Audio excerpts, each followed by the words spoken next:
And joining us now here on the Jay Stevens podcast, it is Wes Goldberg. He is a writer for the Mercury News for the Golden State Warriors. Then he's also the host of Locked On Warriors as well. Wes, how you doing today? I'm good, man. How are you? I'm doing very well, very, very well.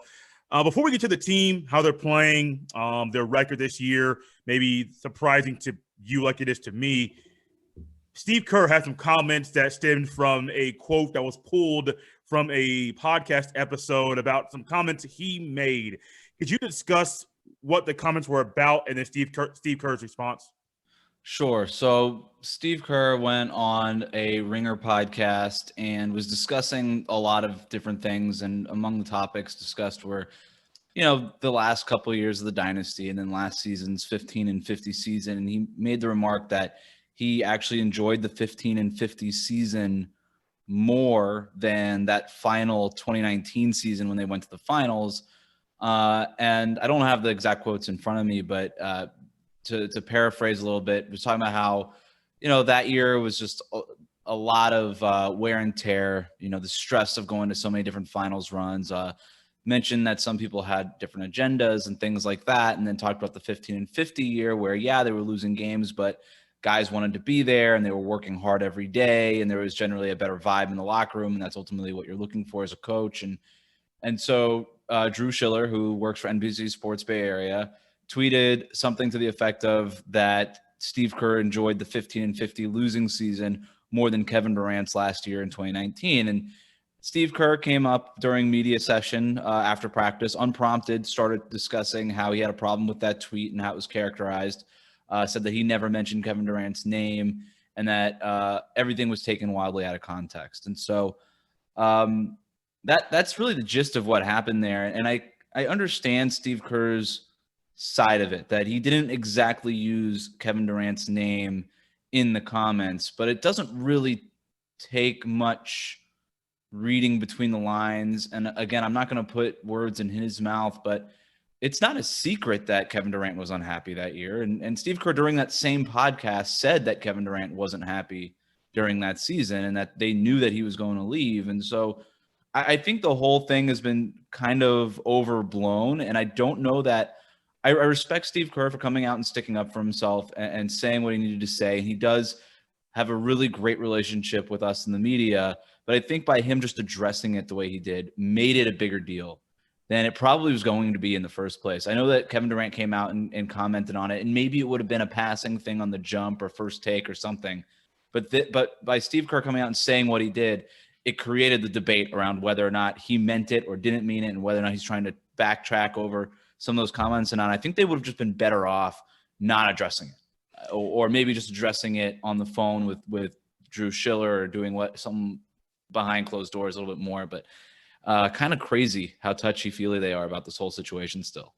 Did you have the same kind of response? Someone that's close with the team, follows the team. Did you have the same response as Steve Kerr? Or what was your response? What was your immediate response when you saw it? Did you think it was going to? It sounds like you said you didn't think it was going to be this big of a deal, but what was your immediate response when you saw the quote and then Steve Kerr's response itself? So when I first saw the tweet, I didn't know that podcast had happened. I didn't realize that Steve had been on that show, and so I saw Drew Schiller tweet it with the words, and I was like, all right, I kind of bookmarked it, saved it for later. Maybe I'll go listen to it. It's like I said, Steve Kerr has a really great relationship with the media. He's on podcasts pretty often. So it's not like when you get Steve Kerr on a podcast, it's like a really big get. You're not going to get, and he talks with the media so much, like he's not really, and he's so transparent most of the time where it's not one of those things where I rush to listen to every podcast Steve Kerr is on. But I heard that it was getting some buzz and stuff. And I was like, all right, maybe I should go listen to this one. And I went back and listened to it. Okay, I heard it. I saw Drew's tweet. It didn't strike me as inflammatory. And like I said, there is a narrative around that whole season that you would understand at least why Drew tweeted it the way that he did, because it was Kevin Durant's last year. And Steve Kerr's point was that it wasn't just Durant. There was a lot of other things going on behind closed doors, and that he said that in the podcast, which is true. He did say that.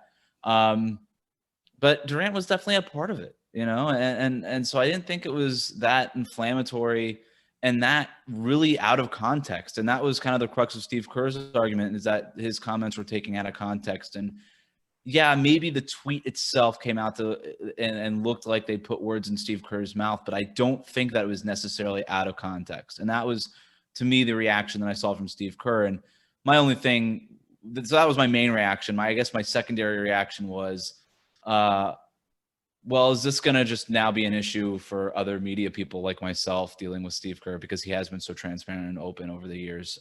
Is he going to kind of go back and not be as open as maybe he is right now? And I don't think that that'll be the case, but he was clearly really pissed off, and that was, to me, pretty interesting. And I worry that, or I wonder if he worries about hurting Kevin Durant's feelings, which has been sort of the narrative spun around Kevin Durant, is that he is kind of sensitive. And it wouldn't shock me if that were at least a factor in this whole thing. What difference do you see between KD's last year, or just that last year in general, to last year to this year? What differences do you see with the team as far as how they progressed year by year by year? I think Kevin Durant was clearly unhappy in that 2019 season. There was a cloud over that year, over that team. He wasn't getting along with the teammates the way he did, at least openly, right? I'm not going to sit here and pretend that I was in the locker room and in every practice, but there were moments in those first couple of years where he did have this great relationship and was taking in the joy of everything and all that stuff. And I think after a while, the fact that he, by that third year in Golden State, wasn't recognized as the greatest player in the world, that was grating on him. And I think he realized that he wasn't going to be able to accomplish what it was that he wanted to accomplish in Golden State any longer. That maybe, yeah, he could keep winning championships in perpetuity, but he was never going to accomplish the main individual goal that he had if he were going to remain with the Warriors. And so the jig was up, and I think people realized that he was out. And so you combine that with just the wear and tear of going to 3 straight finals for that team. And it's tough, man. It's really tough. It's not easy. And I think Kevin Durant became sort of the avatar for that whole thing. Yeah. And really a lot of probably the scapegoat for that group, because Steph Curry was exhausted. Draymond Green was exhausted, picking up technicals every other night and things like that. Steve Kerr was blowing up more in that on the sidelines, more in that last season than in any other season prior. It was just wearing on everybody. Bob Myers just talked about how much it was wearing on him. You know, those shortened off seasons that he had to do with his job and stuff like that. It's so hard. And like I said, I think Durant became a little bit of the avatar for that whole thing. This year's team, 22 and 21 on the season. Better record than last year, 9th place in the Western Conference. Going into the year, I was not expecting them to play like they have, show signs of growth, show signs of improvement. How would you describe the team's play so far to this point in the season? Yeah, maybe a little bit different than you. This is kind of right what I expected them to be, which is interesting. The expectations have been really part of the story with the Warriors this year. I thought they would be a fringe playoff team once Klay Thompson went down. And that's really what they are. You know, you mentioned the record there. They're 22 and 21. And there are things that are keeping them from winning a bunch of games, and there are things that are keeping them from losing more games, namely Steph Curry. And, you know, that's kind of what this is. And it's been an up and down year, but that's largely what a 500 team club, 500, team is. And I think there's some Warriors fans who are wondering, oh my God, how can we get back to championship contention? We should be better than this. Like, if it wasn't for this, these fouls and, rebounding issues and all this stuff, we'd be better. And my response to that always is, well, duh. Yeah. You're a 500 team. You're going to lose games and you're going to win games. And there's going to be reasons why that happens. And you're not going to be the best at everything. You're going to be about an average offensive team. And in this case, a below average offensive team and an above average defensive team. But I wouldn't consider them elite on either end. I think they've come down to earth a little bit on the defensive end. And so, I find it interesting that people overreact to every win and overreact to every loss. And maybe that's just a symptom of being so used to just winning games easily and just understanding, like, hey, you're going to sleepwalk into wins, and every once in a while you're going to fall asleep and lose, right? And we're not going to make a big deal out of it because all we really care about is the playoffs. I don't think Warriors fans are really adjusting to what it is the regular season is now. Like now these games matter all of a sudden. And I think Warriors fans are learning to react to 82, and in this case for this season, 72 of them versus just, a couple of playoff series. So it's kind of like the Warriors fans are realizing what it's like to be a regular NBA team. That's right. Fan of the regular NBA team. It's like, well, my team, most teams, you're like barely above 500, you're right at 500, or you're right below it. So you're used to the ups and downs, the ebbs and flows, the way that things flow, but from the beginning of the season, the middle, All-Star break to the end. And Warriors fans are kind of getting somewhat of a reality check, realizing we had it good for so long, and this is what it feels like to be a regular NBA fan. That's exactly right. And, things like Andrew Wiggins getting tired before the All-Star break, which is a normal thing that happens to NBA players. That's why they created the All-Star break in the first place. And then they lose a couple of games before the All-Star break, has fans up in arms. Like, what are we going to do? Trade Andrew Wiggins, all these things. Like, no, the guy got tired. They have an All-Star break. This is why they have it at this time of the year. This is a natural thing that happens. And then injuries and all these things. And, what used to be, the Dynasty Warriors could sustain, let's call it Klay Thompson getting tired in the middle of the year because you had Steph and Durant. Maybe they weren't feeling that same amount of tired, and you could still win those games. But now one key player gets a little exhausted and isn't 100%, and that could result into a couple of back-to-back losses or something like that, which wasn't the case in the past. So this is just the way that Warriors fans are going to have to be. And I always say, hey, Warriors fan, do you think that this team is as good as the Lakers, the Clippers, the Jazz? And the answer every single time is no, of course not. We're not those elite teams. All right, so what does that make you? An average team. All right, what is the Warriors' record? About average. Okay, so stop freaking out. You're an average basketball team. This is what it looks like. Yeah, that's a good way to put it. Injuries. Well, you mentioned Klay Thompson earlier. I know Steph Curry is hurt. I don't think he's playing tonight. I forget the matchup. I believe he's missing tonight's game. And I saw some other injuries that were there that were listed. The names escape me right now. What is the current status of the injury report for the Warriors? So Steph's out tonight versus the Sixers. James Wiseman, Eric Paschall just cleared health and safety protocols, so they will be available and likely will play. And that they're going to need that against the Sixers size. And then who else was it? Kevon Looney was in the health and safety protocol because of a false positive test. Okay. So he was able to get out of it a little bit faster, and he'll be available tonight too. Do the players say anything, or even the coaches, about not having fans in the stands at games? Yeah, the Warriors have been pretty open about the fact that they really miss the fans at games. And I guess right before we started recording this, San Francisco Mayor London Breed came and said that she expects that fans will be allowed at Chase Center before the end of the season. Now, she didn't give a timetable or anything that I'm aware of, at least in seeing some of the quotes that came across Twitter. But all along, the Warriors, have been optimistic that they can get fans back at Chase Center.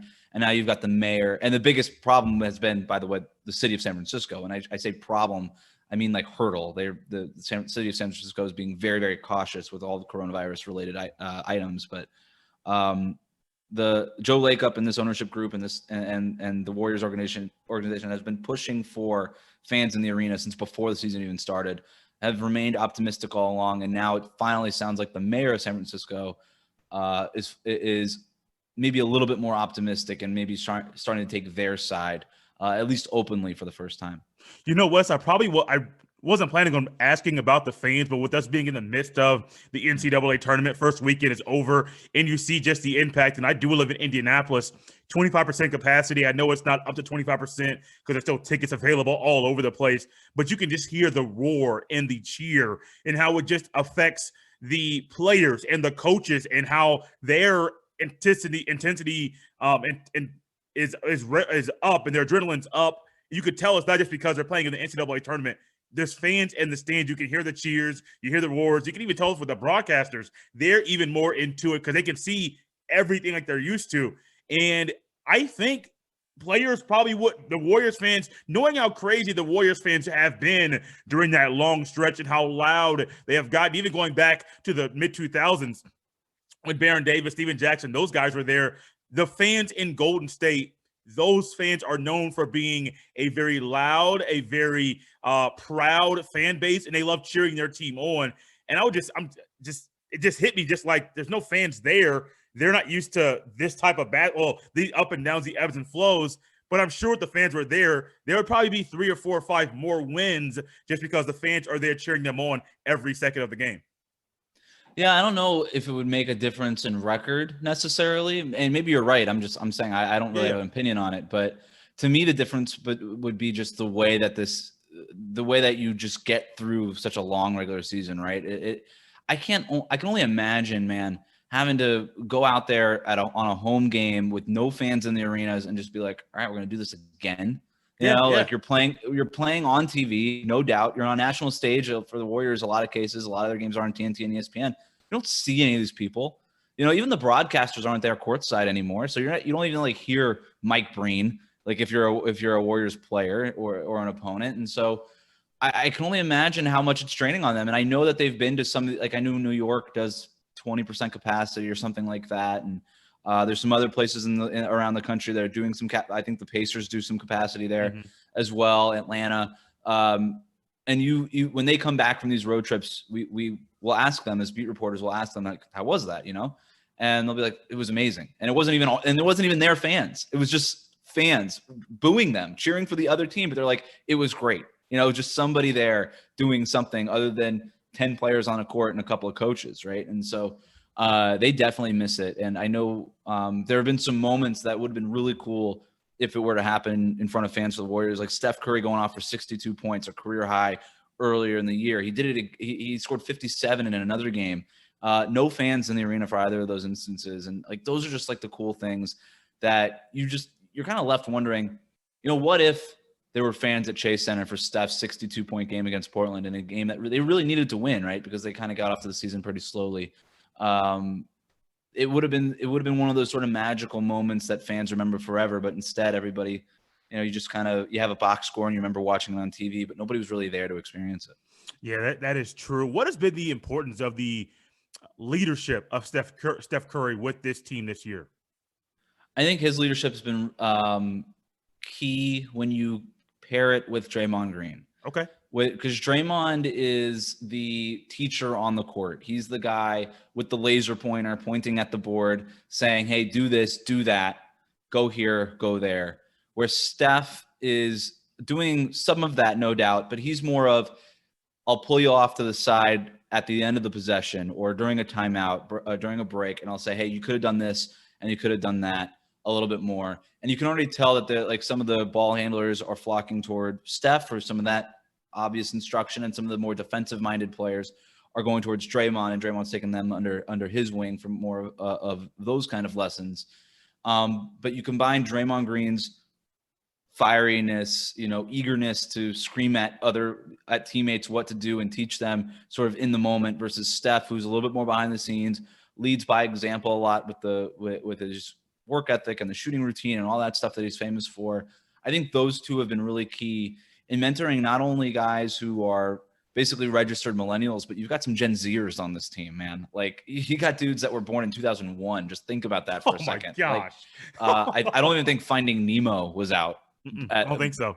Or it had already been out by the time they were born, which is just bananas to me to think about. But they need that example. They need some of that stuff. And to have guys with the pedigree that Steph and Draymond have, the resume that those guys have, I think it's been really key for this group.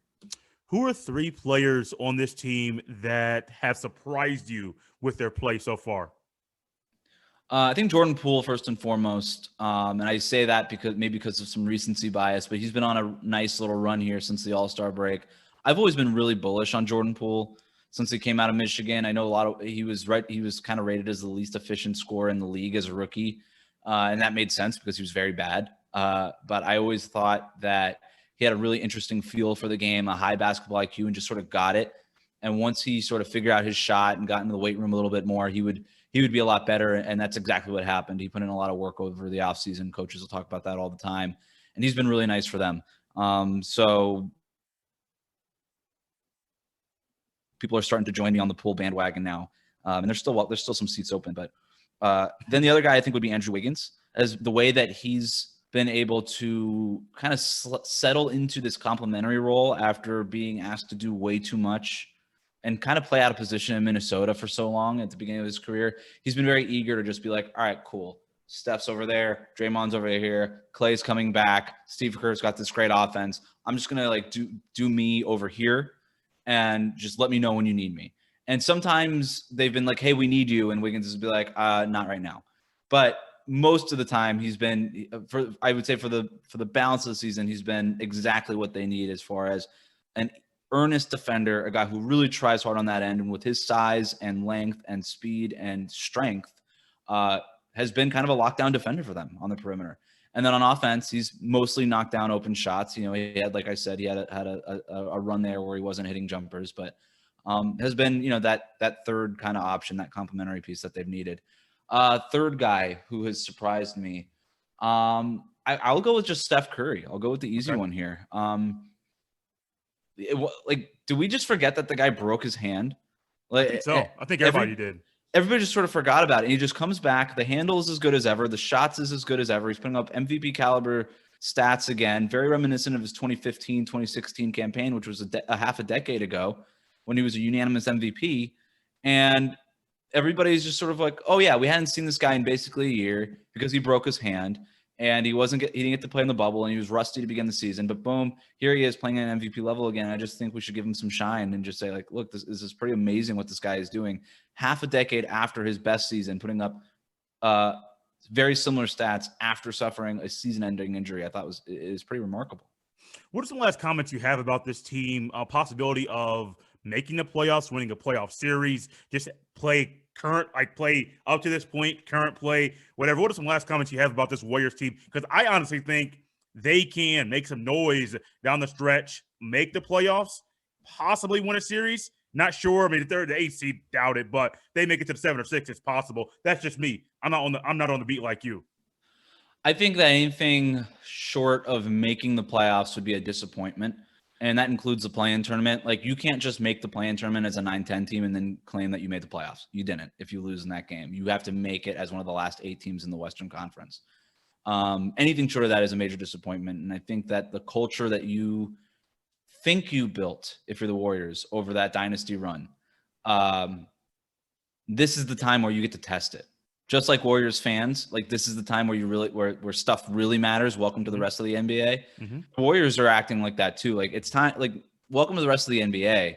You don't get to just miss the playoffs 2 years in a row and be considered a winning franchise, a championship caliber franchise anymore. It's not how it works. It's just not how it works. So you have to make the playoffs this year. I think there's a lot at stake, even though some people think that that's not true. You need to set the stage for what will hopefully be a championship type of run next year when you hope to vault back into contention. Very, very hard to do that out of the lottery versus, making some noise in that first round and getting some guys some of that valuable experience, those young guys that we talked about. I will say that that's probably also the best case scenario for them. Obviously, the top of this team is pretty good with Steph and Draymond Green, and Wiggins is doing his thing. Kelly Oubre has been nice. We'll see if he's still on the team by the end of the year because he's a trade deadline target. But not a ton of depth, right? I think you really only have 5 or 6 dudes who you really trust in a playoff setting right now. And that's really, really difficult to win a playoff series with. Maybe you could steal a game or two, but when you're talking about one of the last teams into the playoffs and the teams that you're going to have to play, being the 1 or 2 seeds, going to be really tough to steal a series. But like I said, the goal should just be making the playoffs and getting some experience. Wes, this has been fun, man. If you could let everybody know where they can connect with you via social media, and then where also they can read some of your articles and then listen to the podcast as well. Yeah, first, follow me on Twitter at WC Goldberg. Links to everything there. Follow the podcast, Apple Podcasts, Spotify. It's called Locked On Warriors. Daily content on the Warriors. I also host Locked On NBA every Tuesday morning. And then just read the stuff over at mercurynews.com. Monday mailbags are a hit. Takeaways off of every game and feature stories when I can do them. So thanks for having me on, man. Yeah, no problem, guys. The Warriors are not the Warriors that you are used to with that great run they had, but they are a team that I think will make the playoffs this year, and I'm glad Wes Goldberg can help us learn more about this year's team. Wes, thank you so much for coming on here, the Jay Stevens Podcast. My pleasure.